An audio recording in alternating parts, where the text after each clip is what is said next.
আশা করি আপনারা সকলে ভালো আছেন। আজকে আপনাদের মাঝে হাজির হলাম ইরান, ইসরায়েল এবং আমেরিকার যুদ্ধ নিয়ে কিছু চমকপ্রদ তথ্য নিয়ে আপনাদের মাঝে হাজির হলাম। আপনারা সকলেই জানেন যে ইরান পাকিস্তানে আমেরিকার সাথে একটা যুদ্ধবিরতি নিয়ে একটা আলোচনা করেছে এবং সেই আলোচনাটা চরমভাবে ব্যর্থ হয়েছে।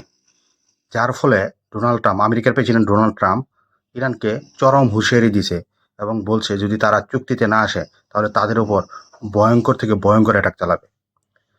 এদিকে আপনার এবং আমার এবং আপনাদের সকলের মনে একটাই কোশ্চেন যে ইরানের এই যুদ্ধে রাশিয়া ও চীনের ভূমিকা কি? কিন্তু অবশেষে রাশিয়া ও চীনের ভূমিকা নিয়ে চমকপ্রদ তথ্য দিয়েছে আমেরিকার গোয়েন্দা সংস্থা এবং ইসরায়েলের গোয়েন্দা সংস্থা মুসাদ। আপনারা সকলে জানেন বিশ্বের সবচেয়ে নামকরা দুইটা গোয়েন্দা সংস্থা আছে, একটা হচ্ছে আমেরিকার আর একটা হচ্ছে ইসরায়েলের মুসাদ। স্বয়ং তারাই যখন এই তথ্য প্রকাশ করেছে তাহলে এটা সত্যটা কতটুকু আপনারা বুঝে নিতে পারেন। আমেরিকার গোয়েন্দা সংস্থা বলেছে যে ইরানকে চীন গোপনে ইন্টারসেপ্টর দিয়ে সহায়তা করেছে। আকাশ প্রতিরক্ষা ব্যবস্থা ইরানকে চীন দিয়েছে, যার ফলে ইরান চীনের সে আকাশ প্রতিরক্ষা ব্যবস্থা ব্যবহার করে মার্কিন যুক্তরাষ্ট্রের 5 থেকে 6টা বিধ্বংসী যুদ্ধবিমান ভূপাতিত করার সক্ষমতা অর্জন করেছে।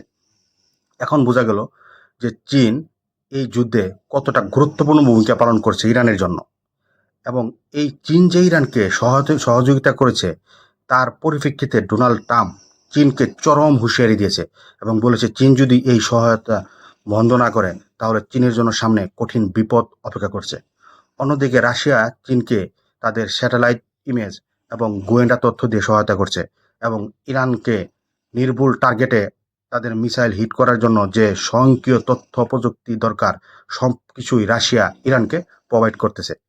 আশা করি আপনারা সকলে ভালো আছেন এবং ইরানের জন্য দোয়া করবেন, ইরান যেন এই যুদ্ধে জয়লাভ করে এবং ইরানকে আল্লাহ তাআলা সকল প্রকার বিপদের হাত থেকে রক্ষা করুক। আমিন। ভালো থাকেন, সুস্থ থাকেন। দেখা হবে পরবর্তী কোনো একটা ভিডিওতে।